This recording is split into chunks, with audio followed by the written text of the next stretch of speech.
Good morning. This is Pastor Tom Ballard with another of A Moment in the Word for this day of April the 22nd, 2020. And if you'll give me a few moments of your time, I'll give you some food for thought. Just about 4 minutes here. Let me just speak into your life. I have about 2 words to share with you this day.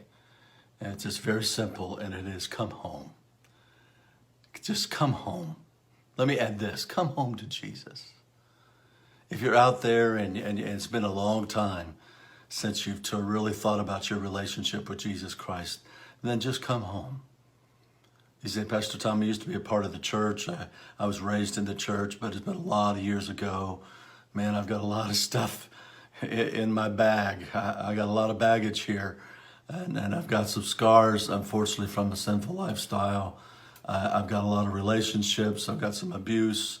I got some stuff here that's just really ugly. It's got some stench to it. I look to you and I say, just come home. Pastor Tom, I got some stuff that, God doesn't even want to have, he don't want to know what's been going on in my life. In Jeremiah chapter 7, there's some pretty nasty stuff that's taken place in that chapter. And in verse 11, God says, and I have seen it. Another version says, and I have been watching. It's interesting. God has seen what has been going on in our life. Yet in 2 Peter chapter 3, verse 9, God says, I am patiently waiting. He's waiting for us to just come home. Just come home to Jesus. His forgiveness is there. Psalms 103 verse 12 says, as far as the east is from the west, so far as he's removed our transgressions from us. He's waiting for us. Paul said in 2 Corinthians chapter 5, verse 17, that we are a new creation in Jesus Christ when we committed our life to him. We're brand new. We're brand new. Paul said in Philippians chapter 3, verse 13, I'm just forgetting everything that I have done. And remember, he's the one that started out in the New Testament, killing believers, coming against the gospel of Jesus Christ. So let it go. Let all this stuff that you got, maybe you got some pent up stuff about other church members or pastors that did you wrong, or maybe a mother or a father. Maybe you're a PK and you got a whole bunch of, PK meaning a church preacher's kid. I was a preacher's kid. And you got a whole bunch of stuff against the church. Look, just let it go and just come home. I didn't say go to church. I said, come home to Jesus.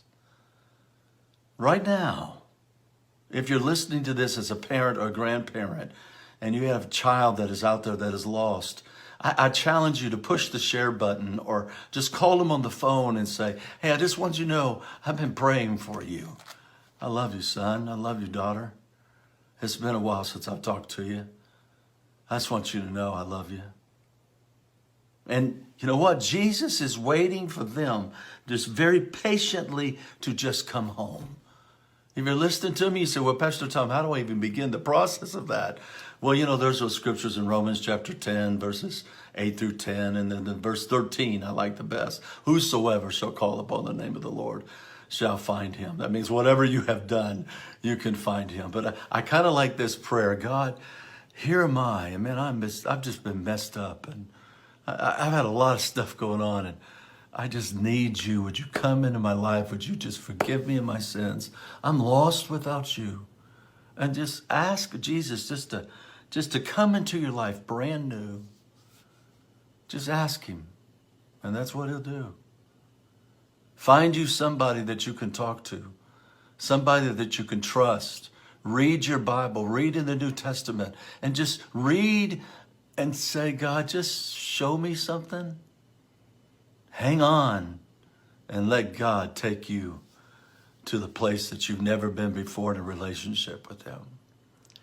This is Pastor Tom Ballard for A Moment in the Word on April the 22nd, 2020. Very simply, come home. Come back to Jesus. That's really where the answer's found. I'm telling you, it's where the answer's found. God bless you and have a great day.